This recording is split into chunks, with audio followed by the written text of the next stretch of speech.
Te kuulate Eesti Vähiliidu podcasti Terve Eestiga vähi vastu, kus räägime vähiennetusest, vähi varajasest avastamisest, tervislikest elustiilivalikutest ja elust pärast vähidiagnoosi. Tere, hea Vähiliidu podcasti kuulaja! Täna räägime soolevähist, täpsemalt käär- ja pärasoolevähist ehk kolorektaalvähist ja võib-olla on õigem kasutada sellist eestikeelset terminit jämesoolevähk. Selleks, et teemat avada, me oleme saatesse palunud selle ala tippeksperdi doktor Tiit Suuroja, kes töötab Põhja-Eesti regionaalhaiglas üldkirurg vanemarstina ja paralleelselt ka onkoloogia hematoloogia kliinikus onkoloogina ja lisaks sellele on doktor Suuroja ka seedetrakti kasvajate töögrupi pikaaegne juht. Tere tulemast saatesse, Tiit. Et luba omale öelda sina, sest me oleme sinuga juba aastakümneid tuttavad. Hiiu aegadest. Aitäh tulemast. Et võib-olla küsin kõigepealt seda, et sa oled veel üks väheseid vana kooli vähiarst, kes tegeleb nii kirurgiaga kui süsteemraviga, lisaks veel see seedetrakti kasvajate töögrupi juht, et kas 24 tunnist ööpäevas jätkub, et selle kõigega tipptasemel tegeleda? Eks ma olen seda enda käestki küsinud, aga eks tuleb teha valikuid, aga ma arvan, et kõige tähtsam siiski on asetada omale suhteliselt kõrged eesmärgid ja see on ka see, mis meid sunnib nii-öelda arenema ja püsima asjadega kursis, et see on võib-olla minu jaoks ikkagi väljakutse on see, mis on kõige põhilisem vastus sellele küsimusele. Selge. Aga läheme siis tänase teema juurde, räägime siis, kasutame võib-olla terminit siis jämesoolevähk, sellepärast et soolevähist rääkides on ju nii peensool kui jämesool, aga jämesool siis jaguneb omakorda, eks ole, käär- ja pärasooleks ja sellest me täna nagu rohkem ka räägime. Et mis haigus see jämesoolevähk siis on ja millised need peamised riskitegurid on? Võib-olla lühidalt. No kõige tähtsam on ära öelda, et jämesoolevähk on oma olemuselt siiski multifaktoriaalne haigus. See tähendab, et nagu enamus asju elus ei ole ka jämesoolevähi tekkes, ei saa kunagi rääkida päris ainult ühest põhjusest. Et see tähendab ka seda, et jämesoolevähi ärahoidmine ja võib-olla preventsioon arstide keeles on samuti multifaktoriaalne. Ehk siis jämesoolevähk sõltub eelkõige mitme faktori koosmõjust. Võib-olla kõige suuremad riskifaktorid jämesoolevähi tekkeks on paradoksaalselt mõnevõrra on vanus. Teine riskifaktor on patsiendi sugu. On teada, et jämesoolevähi risk on kõrgem meestel. Ja loomulikult kolmas väga oluline riskifaktor on pärilikkus, ehk siis võimalik geneetiline foon. Aga nagu multifaktoriaalse haiguse puhul oodatav, ei ole ka jämesoolevähi preventsioonis sageli kasu ühe faktori mõjutamisest. Ääretult tähtis on kõike haarav erinevate faktorite üheaegne mõjutamine. Et kui me geneetikast räägime, üldiselt soliidtuumorite puhul on ju nii, et geneetika roll on kuskil sõltuvalt vähipaikmest 5–10%. Kas jämesoolevähi puhul see protsent on ka suhteliselt, ühesõnaga ta ei ületa näiteks 10%, et ta on ka umbes sama palju ja kui palju näiteks selline perekondlik foon, et kui geenimutatsioon ei leita, aga kui palju see, ütleme, vähk perekonnas, vähk anamneesis, kui palju see veel nagu juurde annab, sest tavaliselt on igati nõus, on ju selline põhjuseid on mitmeid ja 80% ilmselt tõenäoliselt ongi, me ei tea ühte kindlat põhjust ja ta ei ole nagu pärilikkus. No jämesoolevähi puhul palju sõltub ka nüüd definitsioonist, aga põhimõtteliselt rahvusvahelised eksperdid ja rahvusvaheline kogukond on jaganud jämesoolevähi siis 3 erinevasse gruppi. Enamus jämesoolevähkidest moodustavad nii-öelda sporaadilised jämesoolevähi juhud, kus väga konkreetselt perekondlikke või geneetilisi faktoreid ei pruugi olla avastatavad koheselt.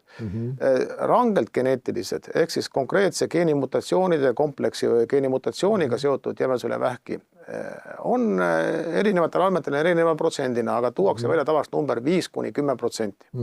Veel kusagil 20–25% jämesoolevähkidest on nimetatud perekondlikud. Ehk siis nendel juhtudel me ilmselgelt näeme just anamneesi ja perekondliku andmeid analüüsides, et jämesolevähki on varasematel esimese või teise astme sugulastel esinenud, aga konkreetset geenimutatsiooni ei pruugi me tänapäevaste vahenditega veel üles leida.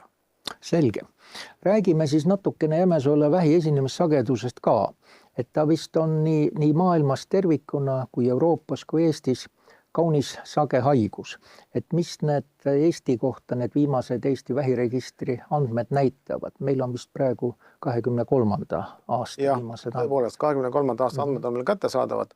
No meelde võib jätta ümmarguse numbri 1000. Ehk siis jämesolevähki esineb tõepoolest Eesti Vabariigis 1000 esmasjuhtu igal aastal, pluss-miinus paarkümmend juhtu aastast sõltuvalt. Üldise tendentsina on jämesolevähi absoluutarvude arv tõusnud kusagil 200-250 võrra iga 10 aasta perspektiivis. Nii et 2000. aastate alguses oli meil selline 600-650 jämesolevähi esmasjuhtumiga ja nüüd oleme siis jõudnud 1000-ni. Kui nüüd rääkida dünaamikast, siis viimastel aastatel on ikkagi märgatav teatud stabilisatsioon. Eks see sellist nagu järsemat tõusu me enam ei ole näinud. Ja on ka huvitava faktina võib-olla ka meelde jätta, et jämesolevähi esinemine mõjutab nii mees kui naissugu. Ehk siis jämesolevähk on üsna sage nii meestel kui naistel. Naistel on ta pahaloomulistest kasvajatest teisel kohal, meestel 3. kohal, kusagil 10-13% kõikidest esmasjuhtudest. Ja võibki jätta meelde numbri 500-500, ehk siis laias laastus 500 esmasjuhtu langeb meeste arvele, 500 esmasjuhtu naiste arvele. Huvitav moment on võib-olla ka see, et me teame, et meeste elulemus Eestis on mõnevõrra väiksem kui naistel, kusagil 10 aastat on see oodatav eluiga. Ja tõenäoliselt siis ka see 500-500 võrdne esinemus tuleb eelkõige sellest, et võib-olla mõnevõrra kauem elavaid naissoost eestlasi on rohkem kui mehi, aga meeste riskifaktorid on kõrgemad. Ja eks ole, käärsoolevähki esineb oluliselt sagedamini kui pärasoolevähki. On vist nii? Jah, et selline jällegi võib-olla mõnes mõttes skemaatiline number 1/3, 2/3 on mõistlik meelde jätta. Et kusagil 1/3 ja natuke peale on pärasoolevähki ja siis 2/3 pluss-miinus on käärsoolevähki. Kui me vähist räägime, siis väga oluline on rääkida ka vähieelsetest seisunditest. Ja jämesoolevähi puhul on see eriti aktuaalne, kui me varsti jõuame sõeluuringu juurde, et seal me ei otsi mitte ainult vähki, me otsime ka vähieelset seisundit. Et millised on need jämesoolevähi eelsed seisundid? Kas ütleme ainult polüübid või seal on veel muutusi, millele tuleb tähelepanu pöörata, eriti uuringute käigus? No nagu paljude asjadega, kus informatsiooni hulk, paljude nähtustega, kus informatsiooni hulk kogu aeg suureneb, siis see kogu aeg loomulikult ka diversifitseerub, et muutub keerulisemaks ja mitmeastmelisemaks. Üldine klassikaline jämesoolevähi eellasseisund on ikkagi polüüp ja eelkõige just adenomatoosne polüüp, see on siis näärmeline polüüp. Neid jagatakse omakorda erinevatesse gruppidesse, võib-olla kõige riskantsemad polüübid on kokkuleppeliselt suurusega üle 1 sentimeetri. Teiseks polüübid, mis siis sisaldavad villoosset komponenti või on täielikult villoossed või kus esineb ka mikroskoopilisel tasandil dysplaasiat ja on leitud ka jällegi kokkuleppeliselt, et arv üle 3 adenomatoose polüübi on mõnevõrra kõrgemad riskifaktorid. Aga on jämesoolevähke, mis võivad tekkida näiteks põletikulise soolehaiguse foonil. Nende puhul on kartsinogeneesi ka morfoloogiline tee mõnevõrra erinev. Üldse tänapäeval selline klassikaline polüübi või adenoomi sekvents vähiks loetakse, et kusagil 80-75% jämesoolevähkidest tekib selle sekventsi alusel. Aga nagu algselt sai räägitud, on andmeid juurde tulnud ja praegu eristatakse jämesoolevähi tekkes siis 3 sekventsi. Üks on siis seesama eelmainitud adenoomi kartsinoomi sekvents, siis ebastabiilsete mikrosatelliitide sekvents ja ka niinimetatud sessiilsete saajumpooliste adenoomide sekvents. Nii et jämesoolevähi kartsinogeneesi protsess on muutunud keerulisemaks, kui ta võib-olla 15 aastat tagasi teadaolevalt oli. Aga üldiselt ikkagi teke on polüüpide alusel, mis mõnes mõttes viib meid ka tulevaste teemade juurde polüüpide eemaldamise ja vältimiseni. Selge. Aga räägime siis, millised on need põhilised kaebused jämesoolevähi puhul või sümptomid, mis on need sagedasemad, millele tähelepanu pöörata? No kahjuks ei ole jämesoolevähil väga 100% spetsiifilist sümptomaatikat. Ehk siis me ei saa väita, et mingisugune sümptomite kompleks konkreetselt just nimelt alati ja igal ajal viitaks just jämesele vähile. Teise võib-olla faktina peaks ära mainima, et reeglina sümptomitega avalduv jämesele vähk on alati ka mõnevõrra viletsama prognoosiga ja jubagi vähemalt oma arengu keskmistes etappides olev jämesele vähk. Aga kui nüüd rääkida, kuidas inimesed on pöördunud olukordades, kus skriiningut ei toimu või inimesed ei ole skriiningus osalenud, siis võib-olla kõige sagedasemad on ikkagi nagu soolepassaaži erinevad häired. See võib avalduda nii kõhu kinnisuse kui kõhu lahtisusena.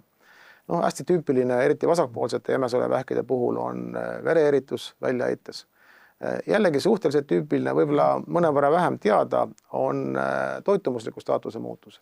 Ehk siis ebaselge kaalulangus, ilma et inimene seda ise tahaks, ja võib-olla ka isumuutused. Just parempoolseid jämesole vähke on rohkem iseloomustanud aneemia või siis verevaeguse sümptomid. Ja võib-olla kõige olulisem märksõna kaebuste puhul on see, et väga sageli üks kaebus ise ei pruugi olla väga kõrge protsendiga jämesole vähi ennustaja, aga ohtlikuks või oluliseks tuleb lugeda siis kõigepealt kombineeritud kaebuseid, kui esineb mitu eeltoodud kaebust koos ja kui need kaebused ei mööduva aja vältel. Milline on mõõduka aja vältel? Missugune mõõdukas normaalne aeg on raske öelda, aga minu hinnangul 3-4 nädalat. 3-4 nädalat. Et kui ikkagi mööda ei lähe, siis tuleks kindlasti ühe variandina selle peale mõelda. Selge.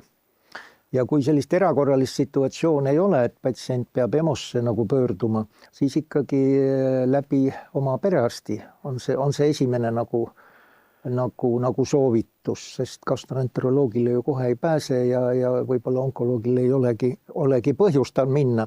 Nii et vist perearst ikkagi see esimene tasand, esimene aken. Jah, eks siin on erinevad variandid. Loomulikult meie praegune tervishoiusüsteem näeb ikkagi ette meie esimene kontaktpunkt tervishoiusüsteemiga on ikkagi perearst. Aga mõnes mõttes ju on ka laienenud erinevad erakindlustuse ja erameditsiini võimalused, et näiteks peitveretesti tegemine, kui juhuslikult inimene ei kuulu skriiningu aastagruppi või ka võib-olla mõningate vereanalüüside või ka arsti visiidi saamine, kui selleks võimalust on ja perearsti juurde ei pruugi kohe võib-olla saada, mis ilmselt ei ole väga sage nähtus, siis on ka see kindlasti variant. Ja tänapäeval üha enam ju suureneb ka töötervishoiu arsti osatähtsus. Sest paljud firmad, eks ole, oma töötajaid ju kindlustavad ja neil on võimalus sinna pöörduda ja oma kaebustest rääkida, eks ole. Nii, aga olemegi jõudnud jämesole vähi sõeluuringu juurde. Võib-olla sa natuke räägid, et kuidas see Eestis korraldatud on. Jämesole vähi sõeluuring oli üks viimaseid, mis siin üleriigilisena käiku läks. Kas nüüd on 5 aastat juba vist olnud ta käigus? Räägi mõne sõnaga. Ja, see kinnitab veel, kui kiiresti läheb aeg. Et tegelikult on ta nüüd 10 aastat käigus juba olnud. Juba 10, jah? Juba 10 aastat. Et ma ise pidin ka järele vaatama ja natuke mõtlema. Mulle tundus ka, et see aeg on lühem. Et tegelikult jämesole vähi sõeluuring tõepoolest viimase suure skriininguna läks käiku meil aastal 2016 1. juulil, ehk siis poole aasta peal. Ja praeguseks on meil ta siis kogemus peaaegu 10 aastat, natukene vähem kui 10 aastat. Meie sõeluuring on nagu tegelikult enamikus arenenud riikides üles ehitatud peitvere analüüsi peale ja peitvere metoodikaks on immuunkeemiline peitvere analüüs. Tegelikult see siis tähendab seda, et nagu skriiningu definitsioonist tuleneb, et inimesed, kellel ei ole kaebused, kes ei pea arsti poole pöörduma kaebuste tõttu, siis kui nad kuuluvad sihtgruppi ja aastakäiku, siis tervishoiusüsteem korraldab neile võimaluse peitveretestiks. See peitveretest tehakse, kui peitveretest on nii-öelda positiivne, ehk siis leitakse peitverd, mis definitsioonist tulenevalt on sageli mitte nähtav, ongi põhimõtteliselt mitte nähtav veri. Siis skriiningu ülesehitus näeb siis ette lisauuringuks on jämesole endoskoopiline uuring ja võib-olla kohe alguses on mõistlik ära öelda ka mõned numbrid, et Eestis nii-öelda sihtgrupp või inimesed, keda kutsutakse sõeluuringusse, see on meil nüüd sellest aastast, kus juba 56-aastased inimesed saavad kutse ja on võimalus sõeluuringus osaleda, siis see sihtgrupp saab olema meil selline 100 000 või natuke selle peale. et plaan on langetada 55-ni. Jah, sest mõistlik oleks just liikumine sinna allapoole. Võib-olla väga kiiresti ära mainida, et ülemaailmne probleem ju nüüd just arenenud riikides on ka nii-öelda noorte inimeste ja millest on palju räägitud. Ja sellepärast see liikumine sinna 50 eluaastasse, aga isegi Ameerikas näiteks ka allapoole 45 eluaastastest juba alates, et see on selgelt olemas olnud see suund. Ja keskmiselt on siis oodata kusagil 5-6% positiivsuse protsenti kogu kohordist. See on ka Eestis enam-vähem niimoodi olnud, see on selline ülemaailmne number enam-vähem. Et siis iga 20 PET-veretest võib olla nii-öelda positiivne. See ei tähenda kaugeltki seda, et nendel inimestel on tingimata jämesolevähk. Et kui vaadata jällegi nagu ülemaailmsete kogemustega natuke meie uuringute tulemusi, siis tõenäosus, et see nüüd jämesolevähk on selgelt alla 10%. Teised põhjused, miks pärast PET-veri võib olla positiivne, on veel healoomulised adenoomid või polüübid sooltes ja on päris suur protsent inimesi, kellel tegelikult neoplastilist või siis kasvustagust üldse ei leita. Näiteks see on kuskil 30-40% inimesi. Nii et selline on meil selline nagu ülesehitus. Seda on inimestel oluline teada, et alati see peituveretest ei tähenda seda, et ka midagi pahaloomulist seal taga on. Aga räägime natuke osalusest ka, et me ju teame, et võrreldes Põhjamaadega Eestis on sõeluuringutel tervikuna, mitte ainult jämesoolevähi puhul see osalus olnud suhteliselt madalavõitu. Viimastel aastatel siiski on nagu tõus olnud. Kas jämesoolevähi puhul on see osalus tõusnud nüüd üle 60 kanti natukene isegi peale või mis need viimased andmed nagu on? Ja kas ta nagu maakonniti Eestis on ka erinevused, et ka näiteks, et Lõuna-Eestis on nagu aktiivsemad inimesed Ida-Virumaal või Põhja-Eestis vähem aktiivsed? On sul need andmed olemas? Ja, meil on hästi funktsioneeriv sõeluuringu register ja tegelikult meie praegune number ehk siis osalusprotsent Eestis tervikuna on olnud 62%, mis on tegelikult päris hea. Just hiljuti sattusin lugema sellist Põhjamaade erinevaid screening-programme analüüsivat artiklit ja tegelikult ega ta selline 60, mõnes kohas ka 50, aga ideaalis ka üle 70% osalusmäär on paljudes Põhjamaades. Et meil muidugi tõepoolest on üllatav ka väikse Eesti kohta suhteliselt suur, ütleme siis erinevad osalusprotsendid, esiteks nii meeste kui naiste hulgas. Laias laastus võib öelda, et mehed osalevad umbes 10% vähem kui naised. Ja teiseks ka üsna üllatav on maakonniti erinev osalusprotsent. Ja jällegi see nii-öelda erinevate maakondade osalusprotsent võib kõikuda kuni 20%-ni. Võib-olla kõige madalama osalusprotsendiga on Ida-Virumaa, ka Tallinn, suhteliselt madala osalusprotsendiga, Tallinna linn just, ja Valgamaa. Ja kõige parema osalusprotsendiga on Lõuna-Eesti ja Ida-Eesti maakonnad, et Jõgevamaa, Põlvamaa, Hiiumaa on suhteliselt kõrge protsendiga, Tartu ja Võrumaa. Kas see on kuidagi perearstikeskuste aktiivsusest nagu sõltuv või kuidagi regioonist laiemalt, sest kui me räägime ka rinnavähi sõeluuringust näiteks, seal mängib rolli ka see, et mobiilsed seadmed näiteks mammograafia bussid, eks ole, mis lähevad koha peale, need tõstavad tegelikult natukene seda osalust. Aga see jämesoolevähi sõeluuring ülesehitus on natukene teine. Et perearstikeskuses saad selle peiteveretesti komplekti, aga see nagu eeldab seda, et perearstikeskus, eriti perearstikeskuse õde on aktiivne, et ta oma, eks ole, nimestiku, eks ole, inimestega võtab ise vahetult nagu kontakti, et oskad sa seda nagu kommenteerida? Eks see on raske vist seletada. Ei, ma mõtlen, et see on ikkagi väga, nagu me alustasime oma jutuajamist, et väga multifaktoriaalne ja seal on kindlasti väga palju faktoreid, et üks oluline faktor, ma arvan, on ikkagi perearstide aktiivsus. Perearstide arv, kui palju perearst on huvitatud sellest, kuigi majanduslikud huvifaktorid on tegelikult olemas. Ja samuti pereõde, eks. Ja ka pereõde, ja väga palju sõltub ka kindlasti võib-olla elanikkonna domineerivast keelelisest koosseisust, võib-olla ka natukene maailmavaatelised erinevused. Et see on asi, millega peab kindlasti tööd tegema. Selge.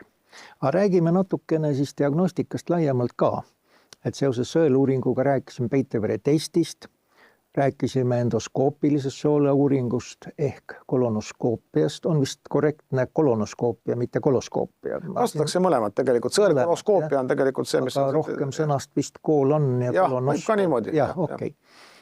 Et mis uuringumeetodid veel, et rohkem, eks ole, mis puudutab seda kompuuteruuringut ja magnetuuringut, need on rohkem vist sellised leviku uuringud.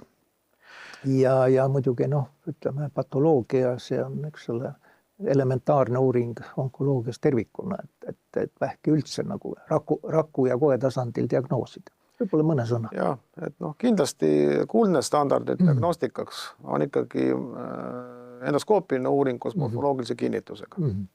Nüüd, nagu väga paljude teiste paikmete puhul, võib-olla siin on hea mainida neeruvähk, kopsuvähk, need kasvajad, siis ka kompuutertomograafia kättesaadavus on samuti sellise juhuleiuna jämesele vähi avastamist oluliselt nagu ka natuke mõnevõrra tõstnud, et nii algkolde osas võib-olla pole ta nii täpne, aga võimaliku leviku osas kindlasti. Et selles mõttes selline kuldne standard jällegi kasvaja leviku hindamiseks kindlasti endiselt on kompuutertomograafiline uuring. Laboratoorsed uuringud on sellised tavapärased, olulised on teatud kasvajaga markerid, mida määrame, aga nende puhul neil ei tohi liiga suurt tähtsust ka jällegi nagu omistada. Et ikkagi klassikaline metoodika on morfoloogia läbi endoskoopilise uuringu, kompuutertomograafiline leviku hinnang ja loomulikult väga tähtis, arvestades just jämesele vähi vananemist, on patsiendi üldseisundi ja kaasuvate haiguste hinnang. Valmisolek raviks. Et personaalselt läheneda. Ja. Nii oleme jõudnud siis ravi juurde. Nagu, eks ole, onkoloogias ka teiste paikmete puhul põhiravimeetodid ikkagi kirurgiline ravi, pärasoole-vähi puhul, eks ole, ka kiiritus, lisaks süsteemravi, võib-olla eraldi veel immuunravi välja tuua, aga alustaks kirurgiast, et ma olen alati imetlenud, et väga palju tänapäeval neid operatsioone, kõhuõõne operatsioone tehakse juba laparoskoopiliselt, mis on haigele ju oluliselt säästvam kui see avatud operatsioon. Et kuidas lood praegu on käär- ja pärasoole-vähiga, et kui palju selliseid avatud operatsioone on ja kui palju on endoskoopilisi ehk siis laparoskoopilisi täpsemalt. Sul on ülevaade kindlasti olemas, ise ka opereerid. Et jämesele vähk on loomulikult, enamus jämesele vähke ikkagi ravitakse kirurgiliselt, kui me räägime kuratiivsest ravist. Et muidugi selles osas on, nagu sa ka mainisid, on tegelikult muudatused toimumast, et sellest me jõuame veel rääkida, radioteraapiast ja immuunravist võib-olla natukene. Tõepoolest, laparoskoopiline metoodika, ehk siis natuke laiemalt võetuna minimaalinvasiivne metoodika, et see on levinud jämesele vähiravis ja kindlasti kolmandik kuni pool mitmetes keskustes üle poole nendest lõikustest tehakse juba laparoskoopiliselt. Ravi tulemused, ma mõtlen, avatud traditsioonilise metoodika ja laparoskoopilise vahel, kui nüüd rääkida onkoloogilisest tulemusnäitajatest, ei ole erinevad, et laparoskoopiline lõikus hästi tehtuna on sama efektiivne onkoloogilises mõttes kui avatud lõikus. Ja tõepoolest, laparoskoopiline operatsiooni metoodika siis annab inimesele kiirema paranemise, mõnevõrra väiksemad tüsistuste protsendi teatud tüsistuse osas. Ja võib-olla ka just lähiaastatel on ka oodata siis just eriti sellises piiratud piirkondades, näiteks pärasoole-vähi operatiivses ravis ka robotkirurga tulekut loodetavasti, millel on omad veel isegi laparoskoopilisest metoodikast erinevad ja natuke paremad näitajad teatud piirkondades. Suurepärane. Rääkides kirurgilist ravist, tuleb rääkida ka sellest, et vahel tuleb ka üks soole ots kõhule välja tuua, nõnda nimetatud stoomi rajamine. Et paljud vähipatsiendid seda nagu väga pelgavad, et see mõjub kehvalt, eks ole, elukvaliteedile, alandab elukvaliteeti. Et kuidas sa seda nagu kommenteerid, et kui paljudel juhtudel seda on vaja teha ja kas tänapäevane selline stoomi hooldus on juba sellel tasemel, et seda väga nagu pelgama ei peaks? See on väga hea küsimus, sellepärast, et kõigepealt faktina on tõepoolest, eelkõige see puudutab inimesi, kes pöörduvad pärasoole-vähiga. Ja faktina ikkagi nende operatsioonide protsent, kus me vajame kasvaja eemaldamiseks stoomi rajamist, on oluliselt langenud. See on kogu maailmas selline fenomen. Et need numbrid on väga erinevad, aga varasema peaaegu poole natuke vähem kui pooltel patsientidel tuli stoom rajada, siis tänapäeval selline püsiv stoom ikkagi võib-olla selline 20 või 10% inimestest, et sõltuvalt jällegi patsientide grupist. Stoomi risk isegi tänapäeval on loomulikult seda kõrgem, mida suurem on kasvaja. Ehk jällegi väikene punkt sõeluuringu kasuks, et väiksema kasvaja puhul on see stoomi risk oluliselt väiksem. Kas kiiritusravi rohkem vist haakub pärasoole vähiraviga, jämesoole vähi puhul? Harvem, eks ole. Jah, väga konkreetsete näidustustel. Et just selliste jämesoole nurkade piirkonnas vahel oleme seda kasutanud, aga tõepoolest pärasoole vähi puhul. Et üks suur selline, ütleme, oluline ravimeetod on süsteemne ravi. Et mitte ainult keemiaravi, aga võtame sinna juurde nagu sellise, ütleme, sihtmärk ja immuunravi ka. Et sa ise tegeled sellega ka aastaid juba, võib-olla isegi nüüd siin aastakümneid. Et võib-olla mõne sõnaga räägid, et kui suur praegu see, ütleme, uuemate ravimeetodite sihtmärk ja immuunravi osatähtsus on võrreldes keemiaraviga? No jämesoole vähi süsteemravi on tegelikult ääretult kiiresti ja erinevates suundades arenenud ja ka ravi näitajad on oluliselt paranenud. Et kui nüüd rääkida üldse näiteks kohe algselt metastaaside või siis kauglevikuga pöördunud jämesoole vähi juhtudest, siis see on Eestis nüüd aastate jooksul vähenenud, et praegu võib väita, et umbes 1/5, 20–22% inimesi pöördub metastaasidega. Ja kui nüüd rääkida metastaatilise või kauglevinud haiguse ravitulemustest, võib-olla kõige olulisem ravitulemus on ikkagi selline robustne üldine elulemus, kui kaua inimesed elavad selle haigusega diagnoosi saamise hetkest, siis see on selgelt maailmas ikkagi paranenud ka Eestis. Et varasemalt see protsent, ehk siis inimesi, kes pöördusid metastaasidega ja kes elasid 5 aastat või kauem, oli võib-olla 4–5%. Praegu on see ka Eestis, aga ka kogu maailmas tegelikult üle 10%, 11–14%. Suur osa selles on siin ka efektiivselt süsteemravil. Mõnevõrra kindlasti ka metastaatilise kasva ja kirurgilise ravi võimaluste avardumisel. Kui nüüd rääkida süsteemravist, siis süsteemravi efektiivsus, kui me jällegi mõõdame elulemusega, on vähemalt 4–5 korda nüüd viimase 25 aasta jooksul paranenud. Et me alustasime ikkagi sellise 6–8 kuulise elulemusega, aga praegu sellise kaasaegse mitmerealise jämesoole vähi ravi puhul me räägime selgelt sellisest 24–30 kuust, ehk siis 2,5–3 aastast. On loomulikult kasutusel endiselt traditsioonilised preparaatide grupid, fluoroprimidiinid, plaatinapreparaadid, rinodekaan, aga just viimaste aastate olulised arengud on märklaudravi suunas. Et EGFR retsept või spetsiifilised preparaadid, angiogeneesi vastased preparaadid, erinevad toimemehhanismid, aga viimastel aastatel siis ka üha rohkem immuunravi võimalused. Immuunravi eeliseks on võib-olla see, et me võime ikkagi just lokaalsete haiguste, aga tegelikult ka mingis grupis levinud haiguste puhul rääkida ka süsteemraviga saavutatavast kas siis pikast stabilisatsioonist või lausa kuratiivsusele lähenevatest ravinäitajatest. Kahjuks on see rakendatav endiselt jämesoole vähil umbes 5% inimestest, kellel esineb niinimetatud MSI high staatus ingliskeelsest terminist tulenevalt. Uuringud ülejäänud 95% puhul immuunravi rakendamiseks on erinevate tulemustega, aga sellist läbimurret pole tulnud. Aga see, et erinevad märklaudravimid on sellise klassikalise keemiaravi efektiivsuse tõstmises väga olulised ja igapäevase ravi osad on fakt. Väga oluline on ka jämesoole vähi keemiaravis, et iga patsient saaks kätte kõik võimalikud ravimite grupid oma raviteekonna jooksul.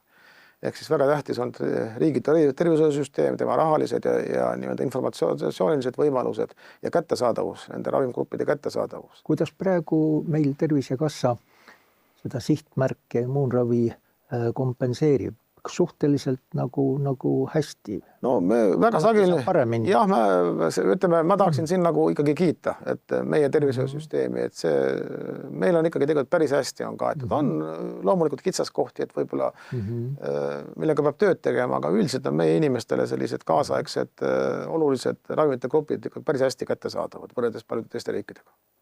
Ja on ju veel võimalus teinekord ka ravimiuuringus osaleda, kus on, eks ole, ka uued immuun- või sihtmärkravimid. Eestis võib-olla nii palju neid ei ole, kui võib-olla Põhjamaades Lääne-Euroopas, aga siiski. Nii et see võimalus on ka alati olemas. Ja mis on ka oluline, et võib-olla selline paradigma muutus jämesoole ravis on ikkagi toimunud kombineeritud kiirituskeemiaravi rakendamisega. Et me saame ikkagi päris suurel protsendil patsientidest, see protsent on umbes 30, et igal kolmandal pärasolevähi juhul, kui me rakendame kaasaegset kiirituskeemiaravi kombinatsiooni, võime me saada niinimetatud kliiniliselt täieliku ravivastuse ehk kasvaja kaob ära täielikult. Nii radioloogiliste uuringute, kontrolluuringute pealt kui ka endoskoopilistele uuringutele. Ja umbes 70% nendest inimestest, kellel selline kadumine on toimunud, on see kadumine püsiv.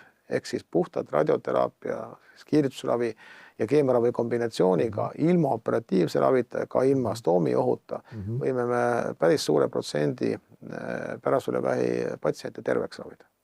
Suurepärane. Aga räägime natukene nende haigete jälgimisest ka.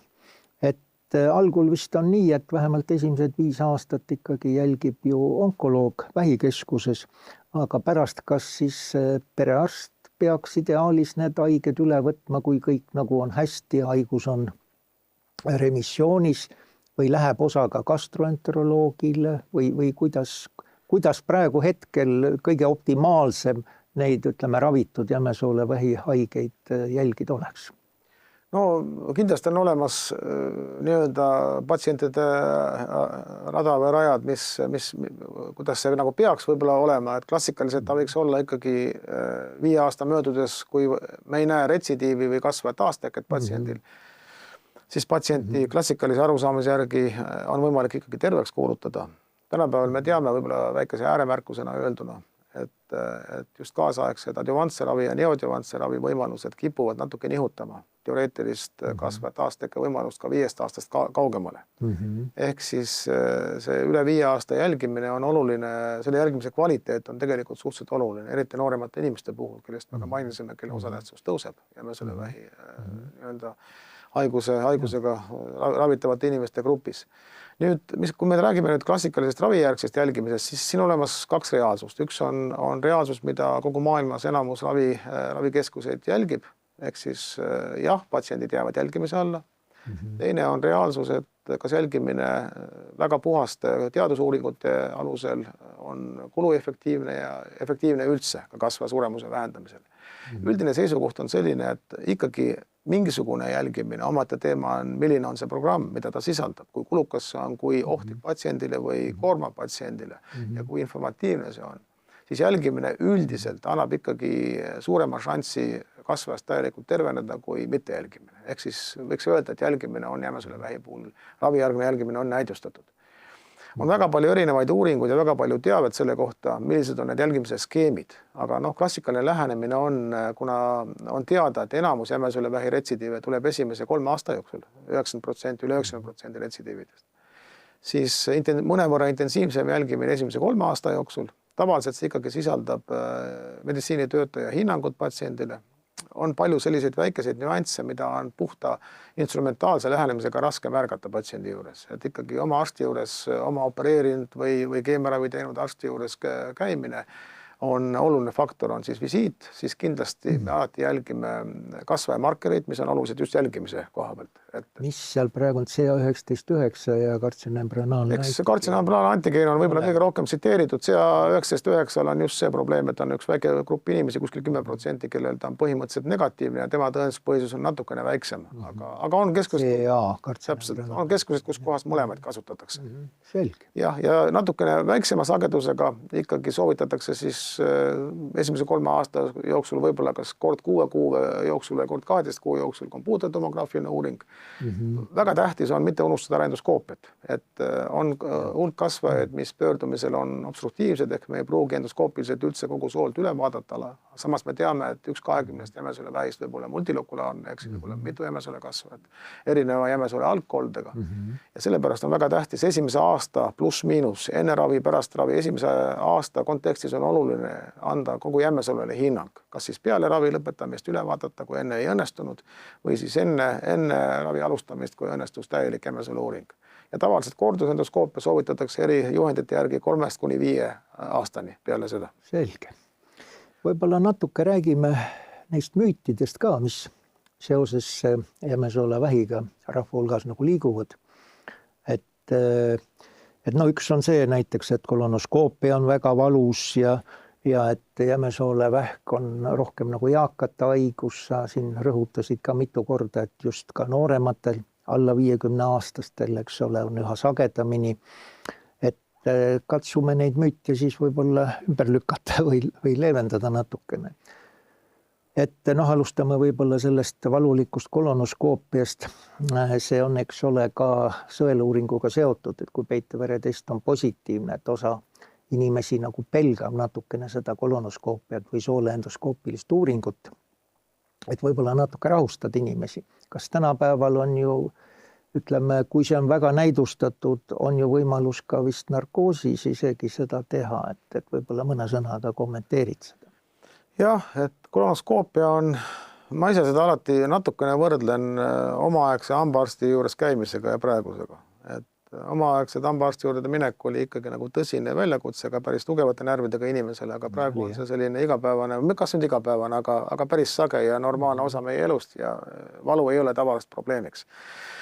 Kolonoskoopia puhul on tõepoolest palju müüte, et jällegi kolonoskoopia efektiivsus ja ka talutavus patsiendile on jällegi multifaktoriaalne, sõltub väga paljudest faktoritest.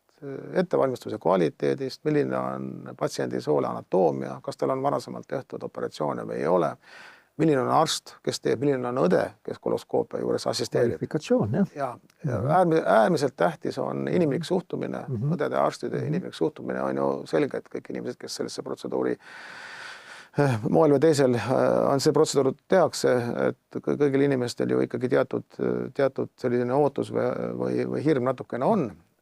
Faktina tänapäeval ikkagi teoreetiliselt normaalse anatoomia ja väga hea arsti ja õe ja patsiendi koostöö puhul on oluline osa kolonoskoopiatest tehtav ka päris ilma rahustava või valuvaigistava lisa medikamentatsioon.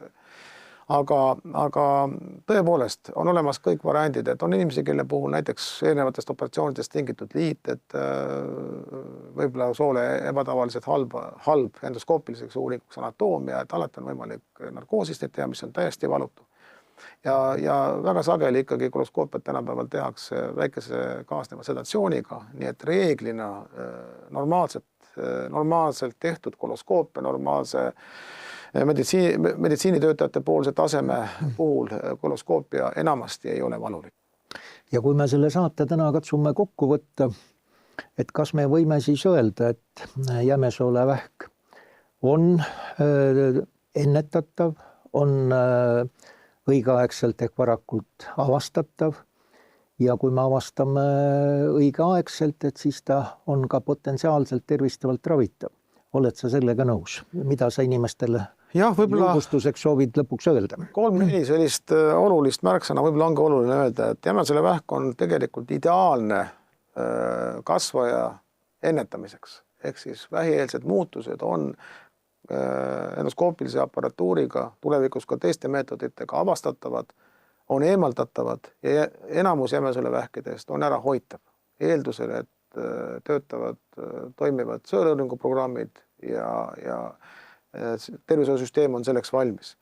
Teiseks, Jämesoole vähi ravitulemused ehk siis tõenäosus päris terveks saada Jämesoole vähist on tegelikult aastate jooksul oluliselt paranenud.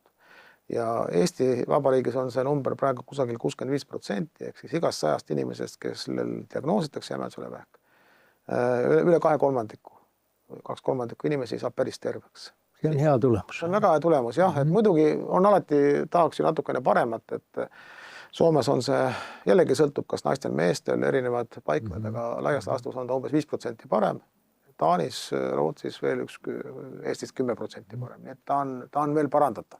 Ja ühest küljest, eks ole, on see tänu meie heale ravile, tublidele arstidele, aga siin vist võime ka öelda, et kuigi ütleme napilt 10 aastat on Jämesoole vähi sõeluuring nüüd käigus olnud, et tänu sõeluuringule me avastame ka ikkagi suhteliselt varasemates staadiumites, kui on seda tervistavat ravi võimalik teha. Et praegu me võime vist juba öelda ka, et isegi Jämesoole vähi sõeluuring, mis on küllaltki suhteliselt noor, et ta on meil ikkagi andnud häid tulemusi. Jaa, need on jällegi 2-3 fakti peab siin ära ütlema, et selgelt on näha, et Jämesoole vähi esinemus on stabiliseerumas.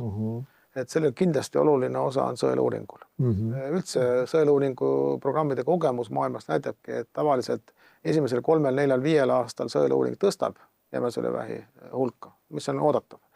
Ja siis aga hakkab platoo langus ja tasapisi hakkab, asi on selles, et sõeluuring ei ole mitte kunagi ainult sõeltest või ka lisauuring. Sõeluuring tõstab elanikkonna teadlikkust kasvajast. Väga paljud kaasuvad erialad muutuvad paremaks sõeluuringud, et toimiv sõeluuringu programm iseenesest langetab jämesolevähi esinemust ja parandab elulemust. Ja tõesti ka Eesti programmis on näha näiteks seda, et tõepoolest esimese staadiumi osakaal on meil tõusnud, eriti inimestel, kes käivad sõeluuringus. Ja on ka näha siis väga konkreetset langemist selles grupis, kes kõige rohkem käivad sõeluuringutel, ehk siis 60–69 aastaste naisterahvast. Et nendel on selgelt jämesolevähi esinemus langenud. Ehk siis me avastame ta läbilõikeliselt varasemalt ja tõepoolest jämesolevähi esinevus nende inimestel, kes käivad sõeluuringul, ta langeb. Kahjuks endiselt on meil tasapisi tõusmas noorte inimeste jämesolevähi protsent, et see jääb ikkagi alla 5% kõikidest juhtudest, aga ta on ikkagi absoluutarvudes on ikkagi aasta-aastalt tõuseb. Nii et see on ka meil stimuleerib meid edasi liikuma sõeluuringu programmi nooremaks muutmise suunas. Selge. Et aitäh Tiit selle hariva vestluse eest ja aitäh tulemast. Aitäh kutsumast. Ja kuulaja, selline sai siis tänane saade. Uute kohtumisteni ja seniks olge terved ja hoitud. Te kuulate Eesti Vähiliidu podcasti Terve Eestiga vähi vastu, kus räägime vähiennetusest, vähi varajasest avastamisest, tervislikest elustiilivalikutest ja elust pärast vähidiagnoosi.